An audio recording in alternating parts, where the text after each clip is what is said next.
Yeah, birdie, birdie, birdie. That sets the pace right there, my friends. That sets the pace.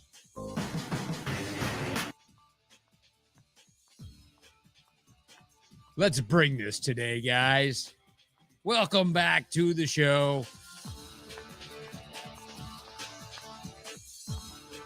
I've been on the road. I've been all over the place. I've been all over the place. I've been all over the place. Just finished a trip from Charleston to St. Petersburg, Florida, by way of the Atlantic on a boat. I delivered a yacht, cut right through the center of Florida, across Lake Okeechobee. I've been on the road. I've been on the water. I've been in the air. I've been all over the damn place. So it's been a busy couple months for me. I've had, 4 different states in a month here that I've been through, stayed overnight in. It's been busy for me. Today, I am going to hit you with some funk as we go through Week 13 NFL. Let's get a little funky with it today, can we? Yeah. Let's get funky with it today if we can, please.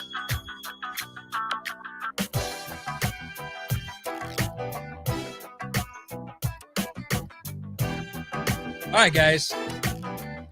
Let me go through some of these picks here with you today.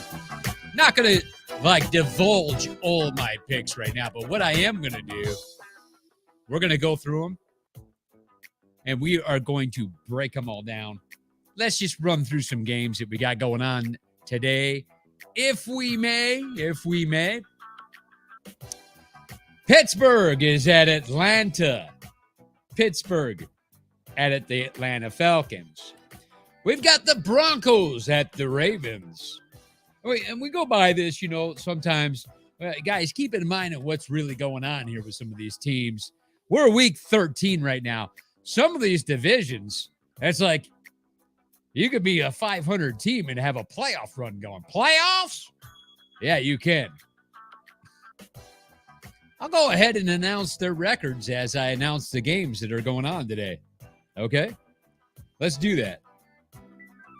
The 4-7 Pittsburgh Steelers travel to the 5-7 Atlanta Falcons. Hey, 5-7 in that division isn't horrible. I'm telling you, for the Falcons.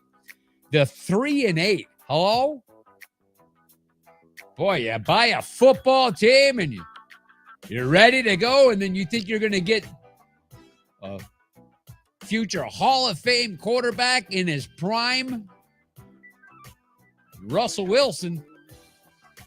There's not been that. I'm sorry, Denver. I'm sorry. The 3-8 Denver Broncos travel to the 7-4 Baltimore Ravens. The 7-4 Baltimore Ravens. The 4-8 Packers, huh? Wow. Now, how do you get to that position where your quarterback didn't even know if he was going to play a year ago? He's all upset. The whole thing a couple years back where they drafted Love. Aaron Rodgers is all upset. Gets a big contract with no money left to pay anybody else to play with him. And here's what you get. You get a 4-8 Green Bay Packer team. A 4-8 Green Bay Packer team. A lot of people say Aaron Rodgers is the GOAT. How many Super Bowls does he got? How old is he? How many more years does he have in his career? And how many more Super Bowls do you think he's going to get? Hello?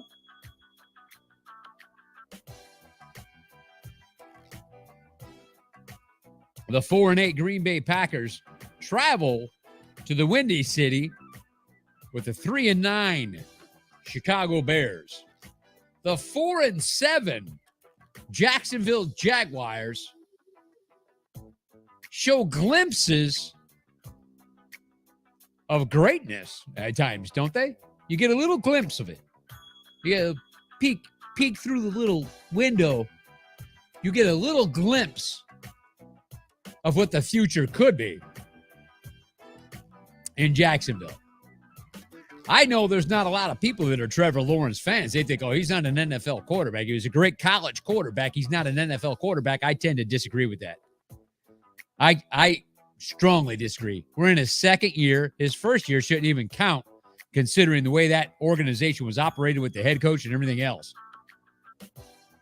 But his second year here like that, I look at a quarterback that can move with the ball. He's agile. He's athletic. He's got an arm on him.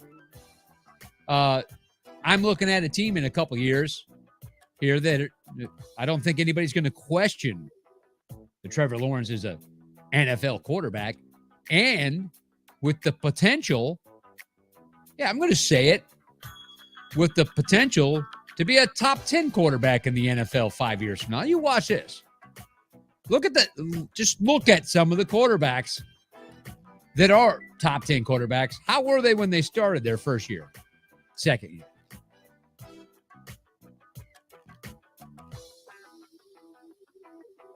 The 4-7 Jacksonville Jaguars. Scott, what's going on? I see you, brother. The 4-7 Jacksonville Jaguars travel to the Motor City for the 4-7 Detroit Lions, showing glimpse of fight, but it's a Detroit story. This organization, from the beginning of time, people in damn Detroit obviously ain't got crap to do, so they still sell out. But this organization, the Ford family, why don't you hire somebody who's a football person to lead, president of football operations? Let's go. This Ford family, they've been taking the money from this community to come watch football, get a jersey, a blue jersey with the silver on it, with a lion on there, restore the roar, build a football team like you supposedly build your Ford Super Duty truck. Hello? That's the Jaguars 4-7 versus they're at Detroit playing the Lions, who are 4-7. Game to watch today. The Browns, Deshaun Watson comes off suspension. Hasn't played in a year and a half, in almost 2 years. Scandal. First game back, do you think it's ironic how long his suspension was and the amount of games his suspension was, that right when he comes off of suspension, the first availability where he's available is where he's playing Texas? You don't think the NFL looked at how many games they were going to suspend him and then looked at viewership for this game? When he comes back, the game he comes back and he's eligible to play, he's playing the Houston Texans. Hello? This isn't the entertainment business. Don't fool yourself for a second. It's okay. I'm entertained. It's okay. I'm entertained.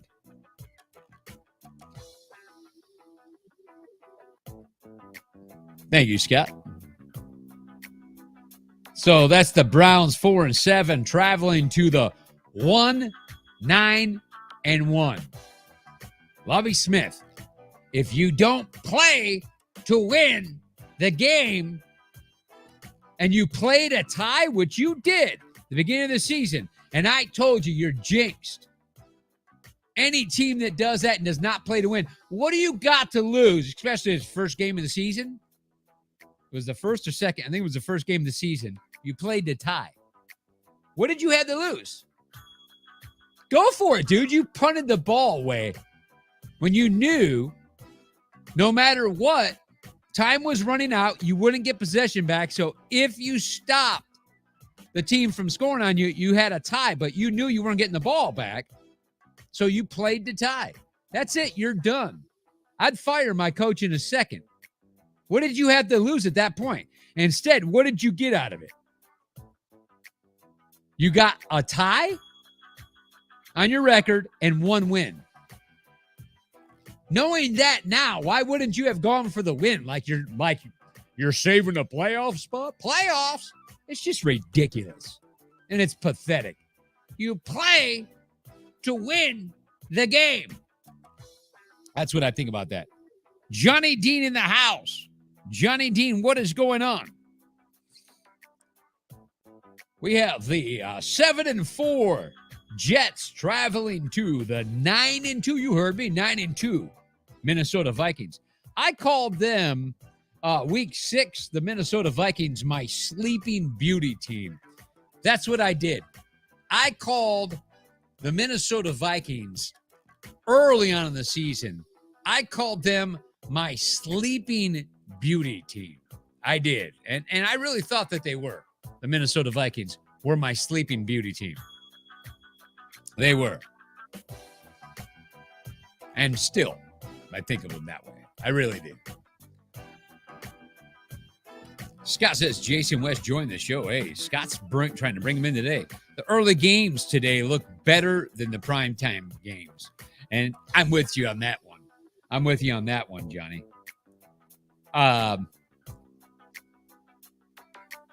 Moving along here. Let me get back to I just want to go through some of these again. And I'm giving the records at this point in the season on these teams. The 7-5. 7-5. You hear that? Remember that the Commanders, what they did, they took Wentz as their quarterback. Well, that's not why they're 7-5, because they took Wentz. It's because Wentz isn't playing that they're 7-5. The 7-5 Commanders go to the 7-4 New York Giants that play in New Jersey. Ouch. The 7-4 Titans travel to the 10-1 Eagles. That's going to be a great game. A great game. That closes off the early games. Let's move into the late afternoon games. 6-5 Seahawks travel to the 3-8 Rams. Not looking good there for the Rams. Do they call that a Super Bowl hangover? I don't know. I'm asking. I'm just asking. Do they call that a Super Bowl hangover? Here's a game for you. The 8-3 Miami Dolphins. Boy, has that division changed, hasn't it? The 8-3 Miami Dolphins travel to the 7-4 49ers. The 49ers would not be 7-4 right now had they not finally decided to re-sign Garoppolo. People forget what this guy's done. Wait, you think it's win a Super Bowl or bust? Is that what you think? Well, how many Super Bowls has your team won in 20 years? Waiting. So what happens in between all that time in that 20 years?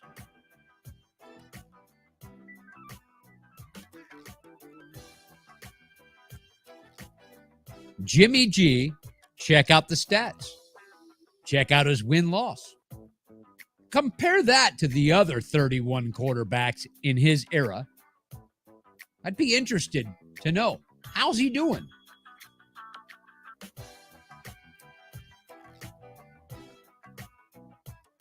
I'm just saying. Trey Lance was your future. The day Trey Lance got hurt on my show, I spent about 10 minutes on a conversation that said, you're doing design run plays with Trey Lance between the tackle.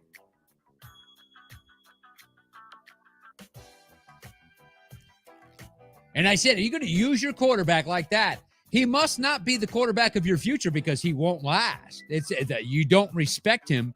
You're using him as an athlete. strictly a slash type player, he won't last. It just won't work. We watch it all the time.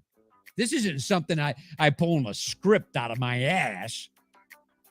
This comes from watching this movie before, watching the sequel, watching the trilogy.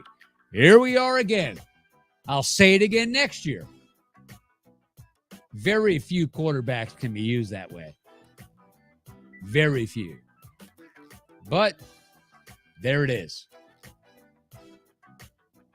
If you don't respect the quarterback's arm and he's going to run the ball, all you're going to do is dare him to throw it.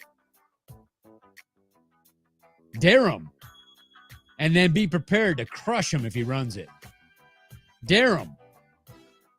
Anyway, long story short, that was never going to work. I'm telling you right now, that was my discussion. I think it was week 1, or it was right the day he got hurt. I spent 10 minutes on my show talking about it. And guess what happened that day? Someone told me I jinxed him. Really? Like I was the play caller, the offensive coordinator in that game?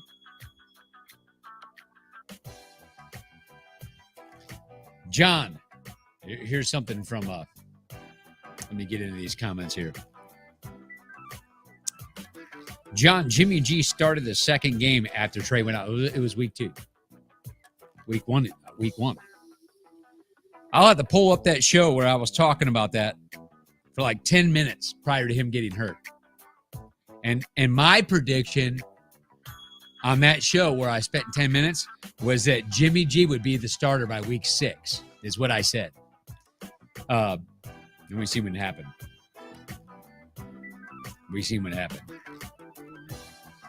Johnny Dean, I remember that. Moving right along here, guys. Moving right along. All right. Anyway, there's the 8-3 Dolphins at the 7-4 49ers. That's going to be a good game. Another good game here is going to be the Chiefs. 9-2 go to Cincinnati, the 7-4 Bengals. This game to me, guys, this is going to be a good game. You look at this game on paper. I know that, game time stuff, coaches, things like that. But when you look at this game on paper, this is a good game. This is a really good matchup here. And I'm really interested in this game. I'll be tuned in for this game. The 6-5 Chargers travel to the 4-7 Vegas Raiders. The 4-7-1. Yeah, that one annoys me. You know it. You play to win the game. The 4-7-1 Colts travel to Dallas to take on the 8-3 Cowboys. The 4-8 Saints, which we talked about this 2 years ago when Drew Brees retired. We knew who the Saints were going to be. How did we know that? Well, we spent several episodes talking about the Saints being in the hole financially. They had the least amount of money to spend on Drew Brees' last year. And then coming into the next season, it's just like they can't build a roster. They put all their money into a roster that didn't pan out.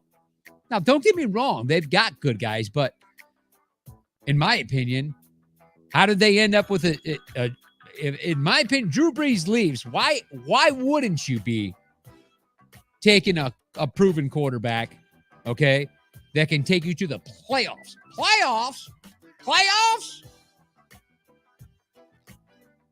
Dangle the carrot for one of those vets that you may have been able to get to move, whatever. The bottom line is, I've said this before, we knew who the Saints were going to be last year. We knew who the Saints were going to be this year. It's not hard to look at. It's not. Now, A lot of people were Jameis Winston. Oh, Jameis Winston. Jameis Winston? I mean, yeah, if you want a 7-10 team, then yeah. Where is he? Why did they get him? They got him at that moment because he was sitting there at $900,000, $1 million. No team would take him. Oh, yeah, he had his eyes fixed. He had his eyes fixed. He can see now. That was the problem with the 30-plus interceptions. He couldn't see. It wasn't that he was colorblind. He don't look at the color of the jerseys. He throws to the number on the jersey. Well, he got his eyes fixed, and 32 teams didn't want him. He sat there until he told his agent, get me something. And the Saints are like, look, we pay the Bucs twice this year. Those are big games for us. Maybe we get Jameson. And, building up to those games for the Bucs, he knows the team better than anybody else. He knows what he's throwing against this defense in practice. How many times? Hello? Anyway, move along from that. Johnny Dean. Johnny Dean says, I was just talking about Jimmy's record since then. Jimmy's overall record is, when you look at his era and all the quarterbacks that have played during Jimmy Garoppolo's era, it's respectable. I mean, and it's shocking to me. Shocking to me.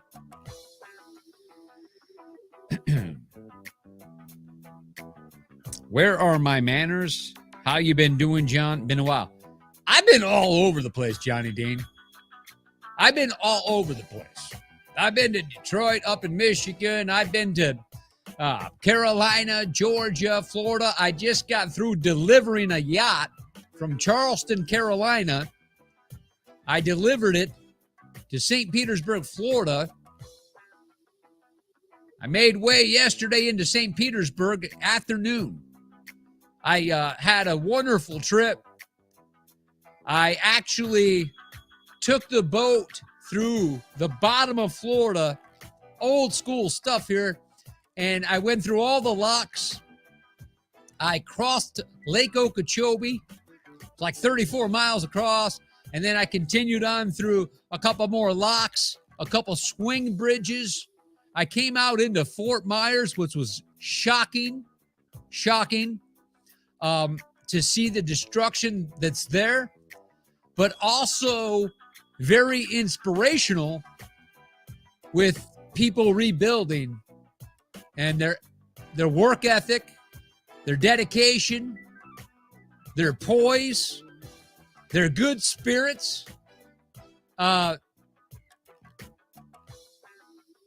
was shocked and had a feeling of, wow, Mother Nature always wins, and I know that as well, being a boat captain. And I was out in some 6 to 8 foot seas for a couple hours on that trip, and Mother Nature always wins. Seeing that devastation in Fort Myers yesterday, and I've got videos and stuff on my personal account of it and stuff, it hit you in the gut. You think about all these people. It was hard for me to find. I had to show. I took an Uber to get something to eat. I had to show my ID to come back in. There's no electricity. It's devastation. I seen about 10 boats stacked on top of each other. I seen houses that floated a couple blocks away from their foundation. Devastation. And you just know right then, you shouldn't take things for granted. And that's my thing. Absolutely never taken for granted each day.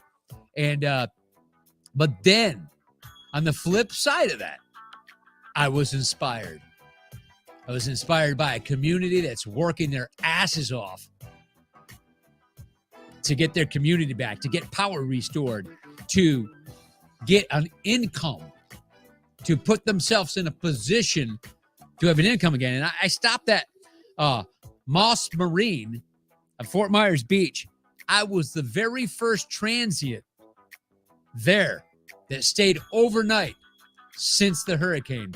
And I did a video on that on my personal page as well, talking with the general manager at the marina, the dock master, Mallory, the general manager there, Gary.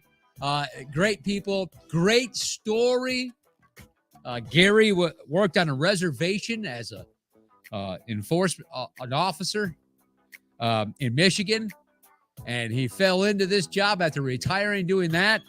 Now he's a GM at an incredible marina that is actually got the fuel dock back open, and they have now slips available for docking and transit. I was the first one, the very first one. Friday night I came in there, and I did a video on that, and it was cool. So I'm getting my land legs back after 5 days at sea. And it's good stuff. So let me fly through these real quick here. Johnny says they brought Jameis in because they wanted the playbook. Absolutely, Johnny. I agree 100%. Vinny Testaverde never threw 31 interceptions in a season, and he was colorblind. Swift Mud's Kissimmee project. I worked those locks in the 80s. Really, Johnny D? Really? What a cool trip, Johnny, going through those locks and seeing some of old Florida going through there, Johnny. A lot of people don't realize how much country there is to cruise through Florida. Doing it by boat was it was amazing, and I loved it. It was beautiful weather. It was fun navigating some of the locks. Johnny, some of those guys in those locks, geez, they're just not happy. It's like they don't want to open it. We'll be with you shortly. Can you tell me when? Had a couple women. We radioed into the lock. The last one, Franklin lock, westbound.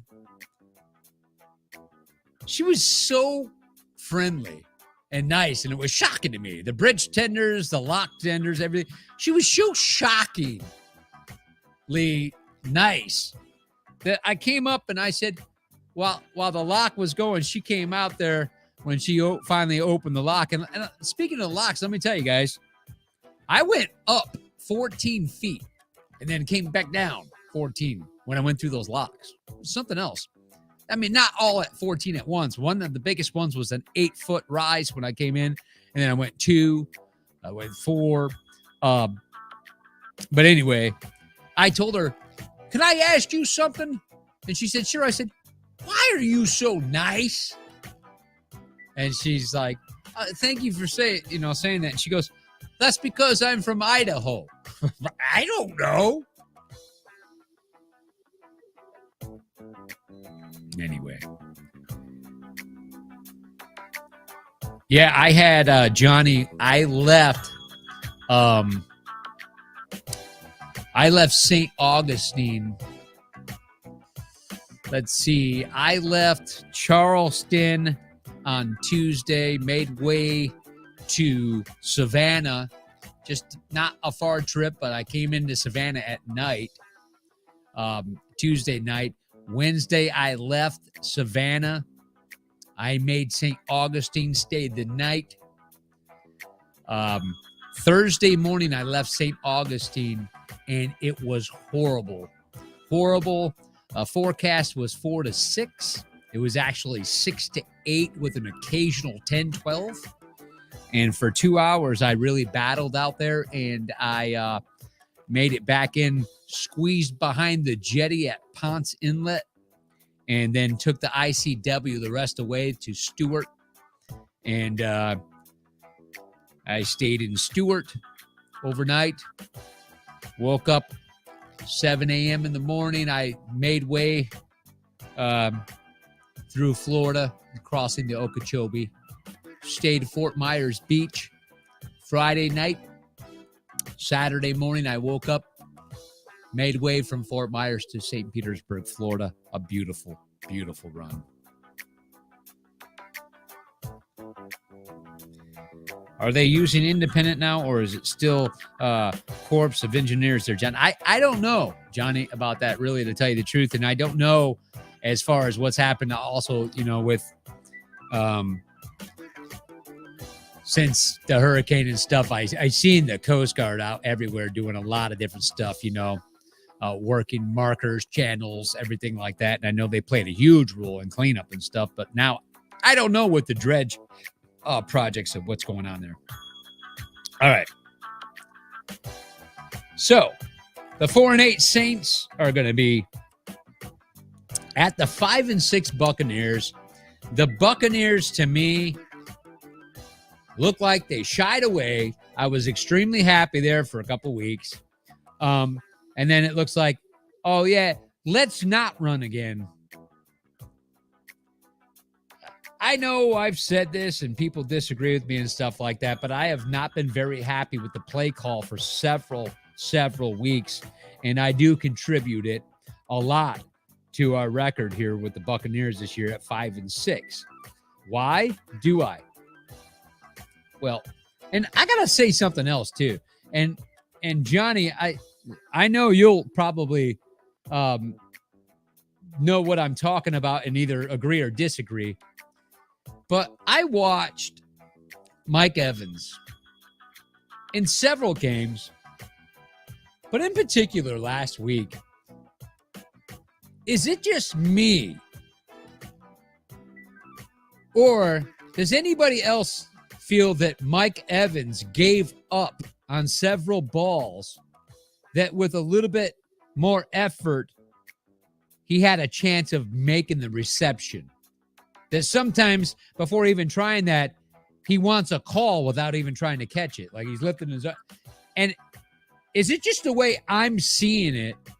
Or does it seem like that ball is bouncing very close to him where he's not actually running it out? He's not running it out where he's not making an athletic adjustment to get the ball. Is that just me that sees that? Like he's not willing to give himself up for it, for the reception or something? Is that just me? That he's not giving 110% effort on making the reception sometimes if the ball doesn't fall right in his hand? Or even for that matter, he's letting it fall in his hand instead of going up and getting it. Is that just me? I mean, I don't know. I just felt I was very frustrated with that. Watch Kurt Warner's breakdown of Brady this season, John. I should. I haven't seen it. I should. All right. I went through the games for you. Now what I'm going to do is I am going to go back through them. And as I do so, I'm going to tell you my picks. They haven't been too bad lately. They have not been too bad. Because here's the thing. The picks I'm getting wrong lately, everybody else is too. Why do I say that? Because I'm picking teams that were supposed to win those games, and they lost those games through the neglect. Yes. Through the neglect of their game management, their play call, penalties, turnovers. So I've been okay here, pretty good. Let's see how it is today, and if you guys agree with me or not. Let's get into this here. Pittsburgh at the Falcons. We go into that game. Pittsburgh's at the Falcons. Pittsburgh's 4-7. Okay? 4-7. And I look at Pittsburgh at 4-7, and I don't know what anybody really expected from Pittsburgh this year. But even with Ben, when Ben was there, we all knew there was a decline there. It was major. It was time for him to go, maybe even a year before he left. But anyway, with Pittsburgh at 4-7.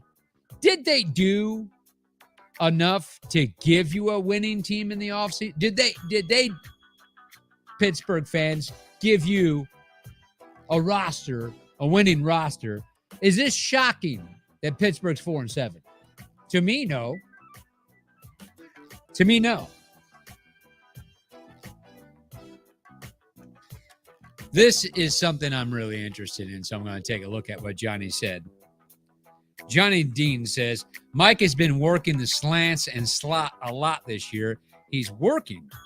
But when the line breaks down, Brady has been rushing the throws and either missing targets or has been off on his throws. And I see that at times, but at the same time, I mean, where's Brady ranked with completions this year? When we say he's off, we're saying he's not the best. I mean, when we say Brady's off, we're saying he's no longer the best. But he's better than 20 other quarterbacks. Way better. He's way better than 20 other starting quarterbacks. He's way better than 25 other starting quarterbacks still with his current situation. Because I can plug in 31 other quarterbacks under center on the Buccaneers. 31 other starting quarterbacks under center with the Buccaneers' current situation. You'll figure that out real quick. Why? Because you're talking about a quarterback with one of the quickest reads and arms releases. And very fast stat there. Brady is ranked 17th in QBR rating this season. Yeah, 17th. Right in the middle of the pack. Overall quarterback. That's it. I'd be interested instead of the QBR. Because QBR can be slanted. Now, what if somebody just throws 5 passes a game and they complete freaking 5? The more you throw, the more you miss. But I'm talking, Johnny, about, is it just me? Or did it look like Mike Evans gave up on some passes, particularly last week, that he didn't give 110% to make an athletic adjustment to get the ball? Is that just me? Maybe I'll find those plays. Maybe I'll find them and bring them to the show next week, just so we can look at it and say, is this just me? That's a huge drop. His D of O is pretty middling as well. His offseason hurt him. His offseason or his offensive line?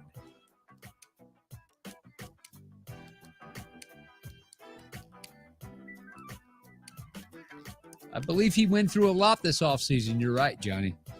I do. And when you're not have a healthy situation at home, and then you try to come to work, it's not easy sometimes. When your home life is messed up, your work life gets affected. Proven fact with any occupation. Proven fact. Okay, with it being said there, I will tell you this. The Steelers are at the Falcons today. Steelers at the Falcons. Even though what I said, we know who the Steelers were supposed to be, I still look at this game and I think, wow, they haven't been really that great overall. But I almost think that if it was the Steelers at home today, I would probably take them if the Steelers were at home. They're on the road. I'm thinking if the Falcons can rush the ball today, I believe they can beat Pittsburgh at home.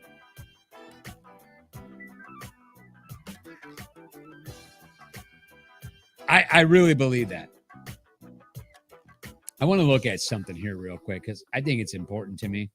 Okay, let's take a look at something here. Okay, I'm interested in this, so let's look at this.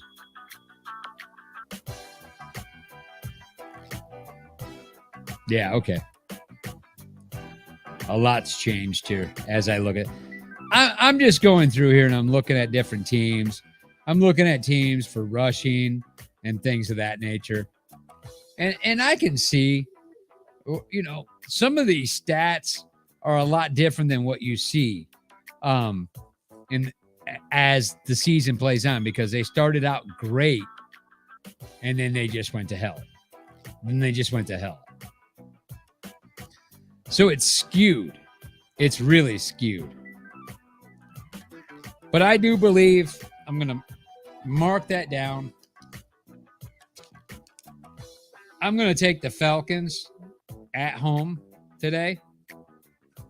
I'm taking Baltimore to win at home today. I'm taking Chicago to beat Green Bay. Chicago at home beats Green Bay today. I've got Jacksonville going into Detroit and winning. Why? Because it's Detroit. I got zero faith. Do I like what I've seen with the fight in Detroit? Yeah, I do. Can their defense stop Jacksonville? I see glimpse of greatness with Trevor Lawrence. Well, I guess greatness isn't maybe where it's at, but I see glimpses of it. We'll have that conversation with Trevor Lawrence and the type of quarterback I see him being 3 years from now. And he'll be in the conversation. Cleveland goes to Houston. Ironic, isn't it? Isn't it ironic? The NFL handed down a suspension for Deshaun Watson. And the number of games they suspended him for. Do you think it had anything to do with they suspended him to where his first game back he's playing Houston? Or is that just an ironic coincidence? Anyway, Cleveland goes to Houston and gets the win today with Deshaun Watson under center. The New York Jets travel to Minnesota. Minnesota is going to get that win at home. Hello, Minnesota. You got Washington going to the Giants. The Giants get the win at home. Tennessee travels to Philly. Philly gets the win at home. Philly. Derrick Henry's supposed to play, but Philly gets the win. You cannot stop Hurts. Dynamic. That defense is pretty damn good too, isn't it? It is. Philly gets the win. Seattle goes to the Rams, and Seattle gets the Rams. You know what's going on with the Rams. Can anybody say a hangover? Hello? I've had people years in the past say Matthew Stafford was soft. This is the most games he's missed, period. He went 8 years without missing a game, guys. 8 years. He's out now. Seattle gets the win against the Rams. Miami travels to the 49ers. Jimmy Garoppolo. Talked about him. 49ers get the win today. Christian McCaffrey.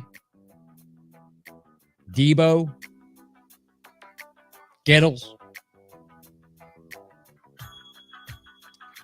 Kansas City travels to Cincinnati, which I think will be a good game. Is there a chance for Cincinnati? Of course there's a chance any given Sunday. But I believe KC squeaks out the win here. I do believe it's going to be a tight game. The Chargers go to the Raiders. The Chargers get the win. You know, I look at the Chargers, and I think where they were last year, where they are this year. And I just look at it like, look, this is a tough game, okay? It's a tough game. And if you get banged up, it's tough to play hurt. I think the Chargers have a great future. I really do. I think they have a great future. I like what I'm seeing. They have something to build on there. The Raiders' defense is horrible. Colts go to Dallas, and Dallas gets the win. The Saints come into Tampa Bay for Monday Night Football. Going to be beautiful weather out. Monday Night Football, probably be mid-70s. It's going to be a beautiful night for football in Tampa Bay under the lights, Raymond James Stadium, and the Bucs are going to get the win. There's my picks. Johnny Dean, I got Steelers, Washington, Ravens. We got Washington beating the Giants. Okay. And you got the Steelers beating the Falcons. Okay. There's two of our differences. The Vikings, and you got the Lions. There's three differences. Browns, Packers, there's four differences. I got the Bears beating the Packers. Eagles, Rams, there's five differences, Johnny. Eagles and Rams. You've got the Rams beating Seattle today. Okay. 49ers, Bengals. You got the Bengals. That's six differences for us. Johnny, we have six different picks today. That may be a record for us, Johnny. That may be a record for us. That's tough. Tough picks. That may be a record for us right there. I'm guessing it could be. All right, guys, look. I want you to enjoy football. I'm enjoying football today. I got things to do. I'm headed to the boat. Those are my picks for today. Enjoy the game. Continue to post on this post here throughout the games to put in your stuff. Peace out, guys. It's always a pleasure of mine, and I hope it is yours. Johnny Dean says that Rams pick is just because, Jesus, they got to get one win. You know they got to get one win, Johnny. You're right. Peace, brother.